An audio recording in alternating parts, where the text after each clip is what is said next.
রাসূল সাল্লাল্লাহু আলাইহি সাল্লাম সাহাবাদেরকে বললেন, ইয়া আইয়ুহান নাস ইন্না রাব্বাকুম ওয়াহিদ, হে মানুষ তোমাদের রব একজন, ওয়া ইন্না আবাকুম ওয়াহিদ, তোমাদের বাবা একজন। আলা লা ফাদলা লিআরাবিয়্যিন আলা আজমিয়্যিন ওয়ালা লিআজমিয়্যিন আলা আরাবিয়্যিন ওয়ালা লিআহমারা আলা আসওয়াদ ওয়ালা লিআসওয়াদা আলা আহমারা ইল্লা বিত্তাকওয়া।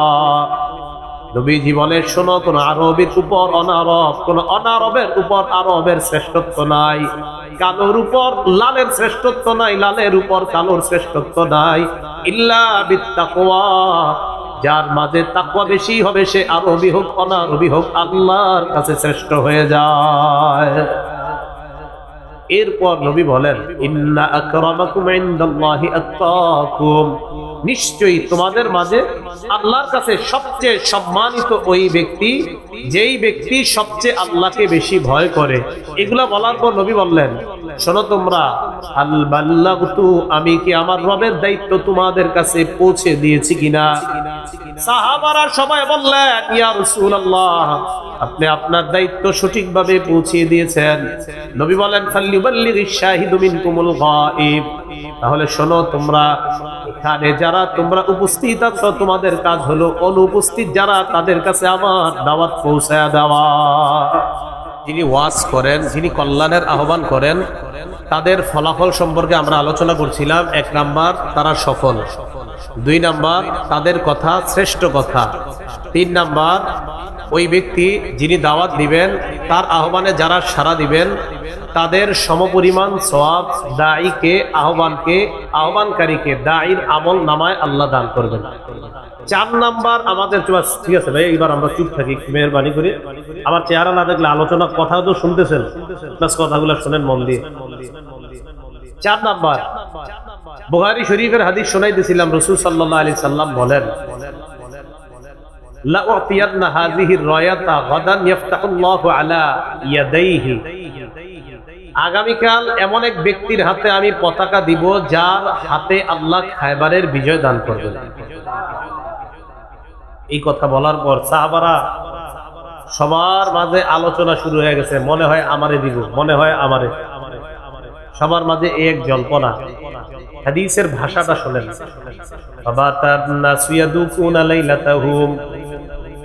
রাতের বেলা সবাই জল্পনায় কাটাইতে লাগলো, মনে হয় আইয়ুহুম ইউতাহা, না জানি কাকে আল্লাহ রাসূল পতাকা দেয়। ফালাম্মা আসবাহান নাস গাদাউ আলা রাসূলিল্লাহি সাল্লাল্লাহু আলাইহি ওয়াসাল্লাম কুল্লুহুম ইয়ারজু আন ইউতাহা, যখন সকাল হলো সবাই আল্লাহ রসুলের সামনে আইসা প্রত্যেকের আশা, মনে হয় আমাকেই দিবে, মনে হয় আমাকে দিবে, কিন্তু যাকে দিবে তিনি আসেন নাই। সুবহানাল্লাহ। সাহাবারা সবাই আসছে, সবার আশা আমাকেই দিবে, যাকে দিবেন তিনি আসেন নাই।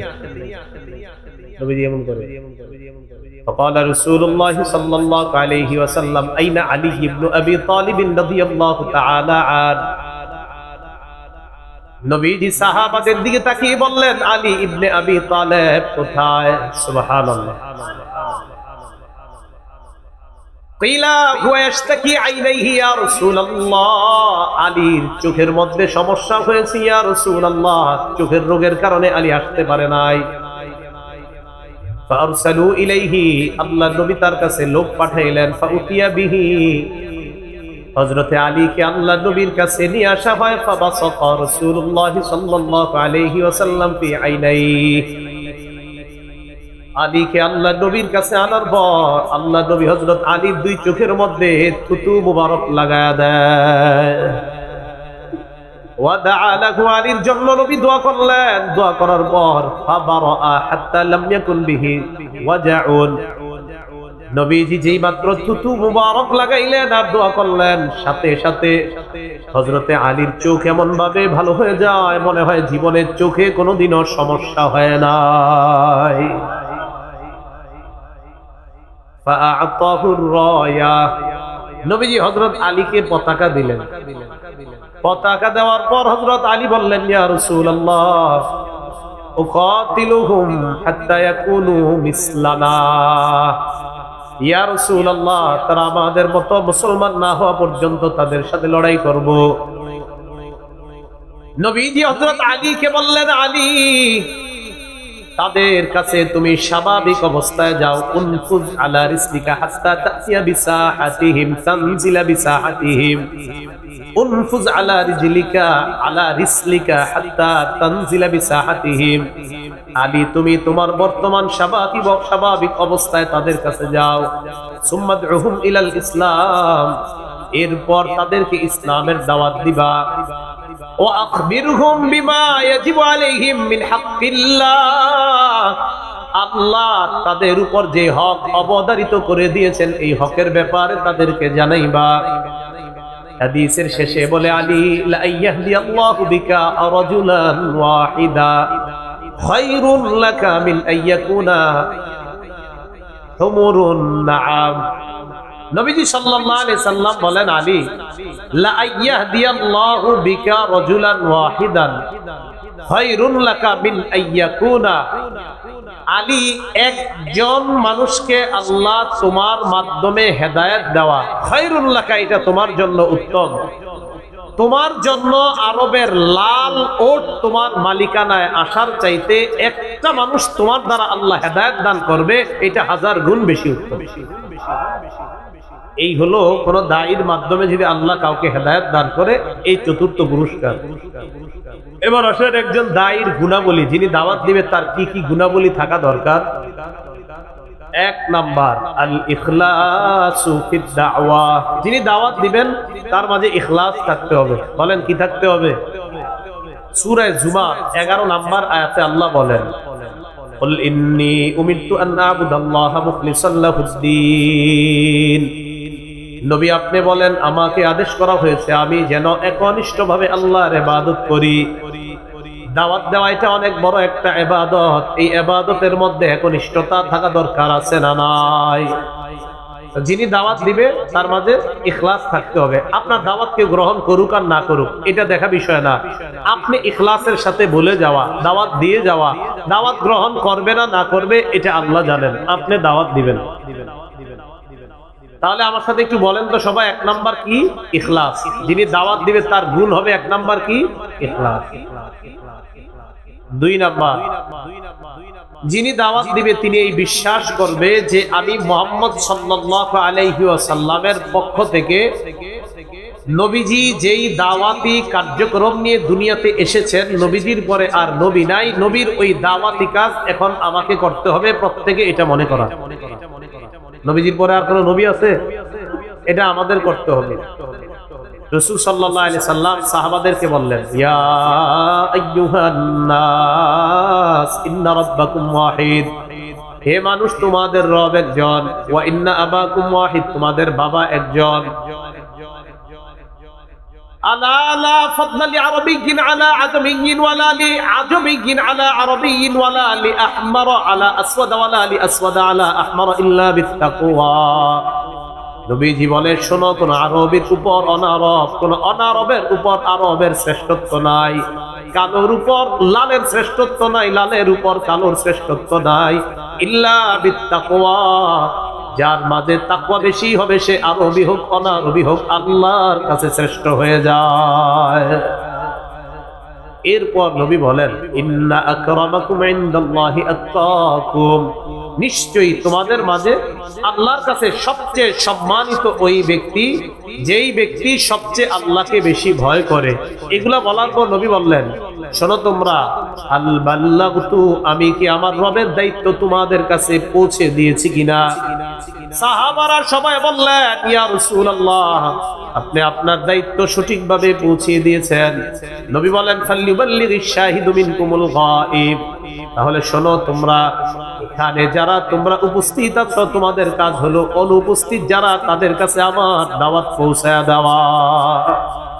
এখন অনুপস্থিত যারা তাদের কাছে দাওয়াত পৌঁছায়া দেওয়া আমার, আপনার, আমাদের সকলের দায়িত্ব। দাওয়াত, নবীজির সব কথা, আল্লাহর কথা, নবীর কথাগুলা অন্যের কাছে পৌঁছায়া দেওয়া। নবী যেই দায়িত্ব নিয়ে এসেছেন এই দায়িত্বের কাজ কিয়ামত পর্যন্ত এটা চলতেই থাকতে হবে। এটা বন্ধ হবে তো কিয়ামত হয়ে যাবে, এটা জারি থাকতে হবে। তো রাসূল সাল্লাল্লাহু আলাইহি সাল্লাম যে মিশন নিয়ে এসেছেন, নবীজি নাই, নবীর উম্মতরা আছি আমরা দাওয়াত দেওয়ার সময় এটা মনে করা যে নবীজি সাল্লাল্লাহু আলাইহি সাল্লামের পক্ষ থেকে যে দাওয়াত নবীরা করতেন, নবীদের পরে অন্য নবী আসতেন তখন ওই নবীরা করতেন, আমাদের নবীর পরে যেহেতু আর নবী নাই তাই ওই কাজটা এখন উম্মত করবে। তাই আল্লাহ এই উম্মতকে কোরআনে শ্রেষ্ঠ উম্মত বলে ঘোষণা করেছেন। তাহলে 2 নাম্বার গুণাবলী, যিনি দাওয়াত দিবে তিনি মনে করতে হবে আমি নবীর পক্ষ থেকে দাওয়াত পৌঁছিয়ে দিচ্ছি মানুষের কাছে। আর আলেম যারা কথা বলবে তারা মনে করবে আমি নবীর একজন ওয়ারিস হিসাবে নবীজি সাল্লাল্লাহু আলাইহি সাল্লামের মিরাজ জনগণের সামনে বন্টন করতেছি। এইগুলো 2 নাম্বার দায়ীর গুণাবলী, যিনি দাওয়াত দিবেন তার গুণাবলী। সূরা ইউসুফের 108 নাম্বার আয়াতে আল্লাহ বলেন, কুল হাদিহি সাবিলি আদউ ইলাল্লাহ আলা বাসীরাতিন আনা ওয়া মান ইত্তাবাআনি। নবী আপনি বলেন এটাই আমার রাস্তা, জেনে শুনে আমি মানুষকে আহ্বান করি এই রাস্তায়, আমাকে যারা অনুসরণ করে তারাও আহ্বান করে। দেখেন কি বললেন, এই রাস্তায় আমি জেনে শুনে মানুষকে আহ্বান করি, আমাকে যারা অনুসরণ করে তারাও অন্য মানুষকে এই রাস্তায় আহ্বান করে। বলেন আমরা আল্লাহ নবীর অনুসরণ করি কিনা? তাহলে আমাদেরও কাজ নবী যেই পথে ডাকছেন অন্যকে, আমরাও সেই পথে ডাকা। আল্লাহ আমাদেরকে আমল করার তৌফিক দান করেন। যিনি দাওয়াত দিবেন তার 3 নাম্বার গুণাবলী, আইয়াকুনা সাবিতান ফি দাওয়া, দাওয়াতের কাজ অবিচল ভাবে করতে থাকা, অবিচলতার সহিত দাওয়াতের কাজ করতে থাকা, অবিচল ভাবে মজবুতির সাথে। তাহলে যিনি দাওয়াত দিবেন তিনি অবিচল থাকবেন যে না আমি দাওয়াত দিতেছি, বাস কাজ হচ্ছে না হচ্ছে আল্লাহ জানে, আমার কাজ দাওয়াত দেওয়া, অবিচল ভাবে। কি কথা বুঝে আসছে? সূরা আনকাবুতের 14 নাম্বার আয়াতে আল্লাহ বলেন আমরা উম্মত। বলেন আমরা কি নবী না উম্মত? উম্মত।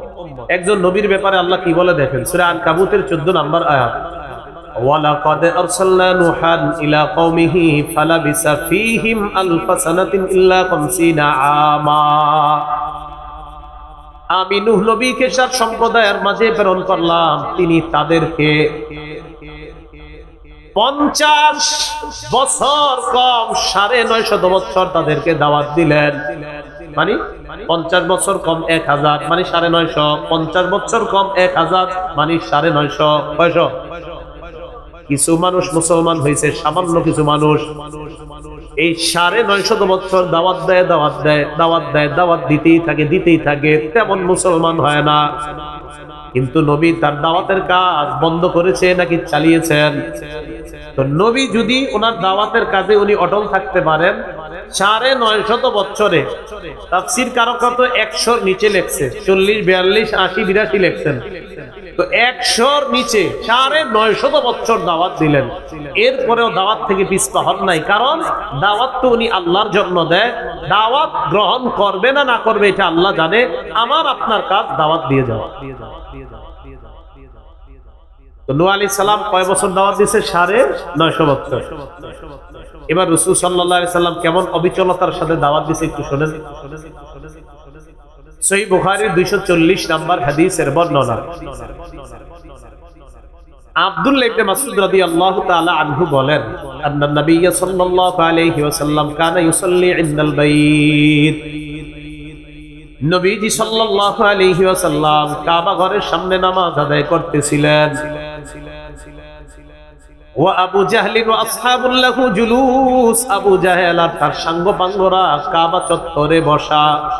দৃশ্যটা কল্পনায় আনেন, আর হজে গেলে একটু কল্পনা করবেন যে আমার নবী কাবার পাশে নামাজ পড়তেছিল, আবু জাহেল আর তার সাথীরা এই জায়গায় বসে বসে দেখতেছিল তামাশা। এইখানে বসে একটু কল্পনা আনেন, আমার নবী কাবার সামনে নামাজ পড়তেছে, আবু জাহেল আর তার সাঙ্গপাঙ্গরা বৈশা বিষয়টা দেখতেছে। ইজ ক্বালা বাদুহুম লিবাদিন, একজন আরেকজনকে কয়, আইয়ুকুম ইয়াজিউ বিসসালাহ জাজুরি আলি ফুলান ফায়াদউ আলা যহরি মুহাম্মদ ইযা সাজাদা। নাউযুবিল্লাহ পড়েন। এবার অনুবাদ করুন। তাদের মধ্যে একজন আরেকজনকে বলল, কে পারবা তোমাদেরকে অমুক এলাকায় যাইবা, যাওয়ার পর উঠের নারী বুড়িগুলা আনবা, আনার পর মুহাম্মদ যখন নামাজের মধ্যে সিজদায় যাবে মুহাম্মদের পিঠের উপর ওই নারী বুড়িগুলা রেখে দিবা। তো এই কথা বলার পর এক ব্যক্তি দাঁড়ায় গেছে, নাম উকবা, বলেন কি নাম? পুরা নামটা উকবা ইবনে আবি মুআইদ। পুরাটা মনে রাখার দরকার নেই আপনাদের, শুধু মনে রাখবেন উকবা, আইনের পরে কফ, উকবা কি নাম? ফামবাআসা আশকাল কওম, তাদের মাঝে সবচেয়ে হতভাগা লোকটা উকবা দাঁড়ায় যায়, দাঁড়ায় কয় আমি পারবো। অমুক এলাকায় উকবা যায়, যাওয়ার পর ফাজা আবিহি, ওঠের নারী বুড়ি গুলা নিয়ে আসছে। আসার পর ফানাজর, আল্লাহ নবীর দিকে ভালোভাবে লক্ষ্য করতেছে কখন সিজদায় যায়। তা ইদা সাজাদাত নবী সাল্লাল্লাহু আলাইহি ওয়াসাল্লাম, যেই মাত্র আল্লাহর রাসূল সিজদায় গেলেন, ওয়াদাহু আলা যহরিহি বাইনা কাতিফাই, নবী সিজদায় যাওয়ার পর পিঠের মধ্যে আর দুই কাঁধের মধ্যে ওই ওঠের নারী বুড়ি গুলা উকবা রেখে দেয়। বলেন নাউজুবিল্লাহ। ওঠের নারী বুড়ি, অন্য বর্ণনা আছে গোবর, গোবর, রক্ত, এইগুলো এখানে রেখে দেয়। কত আরামে আমি আপনার নামাজ পড়ার সুযোগ আছে মসজিদে গিয়ে। এরপরে আপনার ফজরে কাতারে 2-3 মুসল্লি আছে। মাঝে মাঝে আপনার সফর করতে করতে যাইতে যাইতে অনেক জায়গায় ফজর হয়ে যায়, দেখি যে ইমাম সাহেব, আমি আর আমার সাথে যে 2-3 জন, কঠিন শীতে এই 2-3 জনই আমরা, আর কেউ নেই। নবীজি নামাজ পড়তেছে, সিজদায় আছে। একটু ভাবেন তো, ওনার এই জায়গায় নারী বুড়ি, গোবর, নাপা, রক্ত, এই জায়গায় তিনি সিজদায় আছে। আমি আপনি এত আরামে মসজিদে গিয়ে নামাজ পড়তে পারার সুযোগ আছে, নামাজে যাচ্ছি না। উঠে নারী বুড়িগুলা যখন রাইখা দিছে, আব্দুল্লাহ ইবনে মাসউদ রাদিয়াল্লাহু তাআলা আনহু বলেন, আনা আনজুরু, আমি ব্যাপারটা দেখতে লাগলাম, আমি কিছু করতে পারছিলাম না। লাম ইয়াকুল্লি মানআতুন, আমার যদি বাধা দেওয়ার সুযোগ থাকতো আমি বাধা দিতাম, আমি বাধা দেওয়ার সামর্থ্য ছিল না। আমি দূর থেকে দাঁড়ায় দাঁড়ায় দেখতে লাগলাম। আহারে আল্লাহর নবী ওঠেন নারী বুড়িগুলার কারণে সিজদা থেকে মাথা উঠাইতে পারতেছে না। ফাজাআতু ফাতিমা, ফাতিমা আসলেন। আসার পর ফাতিমা রাদিয়াল্লাহু তাআলা আনহা তরাহাত আন যহরিহি, আল্লাহর নবীর এই পিঠ মুবারক থেকে উঠেন নারী বুড়িগুলা সরায়া দেয়। ফারাফা রাসাহু, এরপর নবী মাথা উঠায়। নবীজি সাল্লাল্লাহু আলাইহি সাল্লামকে এইভাবে উঠেন নারী বুড়িগুলা কারা দিতেছে? যাদেরকে নবী দাওয়াত দিতেছে, তোমরা আল্লাহর দিকে আসো, তোমরা খারাপ কাজে আছো, তোমরা যা করছো এটা জাহান্নামের কাজ, আমি যেদিকে জানাইতেছি আহ্বান এটা জান্নাতের কাজ। তারা ওঠেন নারী বুড়িগুলা দিয়েছে, নবী দাওয়াতের কাজ পরের দিন ছেড়ে দিয়েছে নাকি চালাইছে? বলে আইয়াকুনা সাবিতান, দাওয়াত অবিচলতার সাথে দিতে থাকা 3 নাম্বার গুণ। দাঈর 4 নাম্বার গুণ আইয়াসবিরা আলাল মাসাইব, যিনি দাওয়াত দিবে তিনি মানুষের কর্ম এবং কথার কষ্ট সহ্য করতে হবে। কি বললাম? যিনি দাওয়াত দিবে তিনি মানুষের কথা এবং কর্ম, এই কথা কর্মের কষ্ট কি করতে হবে? সহ্য করতে হবে। কথার কষ্ট, কর্মের কষ্ট। সূরা আনআমে আল্লাহ পাক রব্বুল আলামিন বলেন, ওয়ালা ক্বাদ কুযিবাত রুসুলুম মিন ক্বাবলিকা ফাসবারু আলা মা কুযিবু ওয়া উযু হাত্তা আতাহুম নাসরুনা। আমাদের নবীকে আল্লাহ সান্ত্বনা দিয়ে বলে, হাবিব, আপনার পূর্বে যত নবী দুনিয়ার মধ্যে আসছে, অনেক রাসূল দুনিয়ার মধ্যে আসছে, আপনার পূর্বের রাসূলদেরকেও মিথ্যাবাদী সাব্যস্ত করা হয়েছে। বলেন নাউজুবিল্লাহ। বেঈমানরা আপনাকে মিথ্যাবাদী বলে, টেনশন করবেন না, হতাশ হবেন না, পেরেশান হওয়ার কিছু নাই। বলেন তো নবীরে মিথ্যাবাদী বলা এটা কথার কষ্ট কিনা? নবী আপনি কষ্ট নিবেন না, তারা আপনাকে কষ্ট দেয়।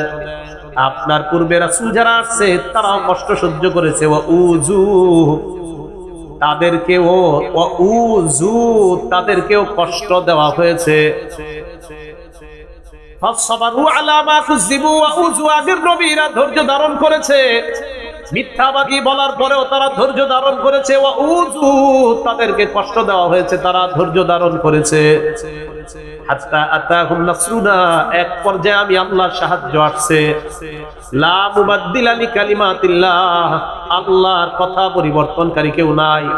এই আয়াত দ্বারা বোঝা যায় যিনি কল্যাণের আহ্বান করে, যিনি মানুষকে কল্যাণের দাওয়াত দেয়, তাদের কথার কষ্ট, কর্মের কষ্ট যদি সহ্য করতে করতে করতে এক পর্যায়ে যিনি দাওয়াত দিতেছেন তার উপর আল্লাহর সাহায্য আসবে। আল্লাহ কোরআনে ওয়াদা করে দিলেন তাকে আল্লাহ সাহায্য করবে। তাহলে কথার কষ্ট, আপনারে মিথ্যাবাদী বললে সহ্য করেন, আপনার আগে যারা তাদেরকেও মিথ্যাবাদী বলা হয়েছে। এই যুগে আমি আপনি চা স্টলের সামনে দাওয়াত দিতে গেলে ওই বেটা যদি কোনো মতে কয় পিসাব হয়ে গেছে, নতুন করে দাওয়াত দিতে, আমি আপনি তো ফায়ার হয়ে যায়, কি কইলি তুই, না ফায়ার হয়ে।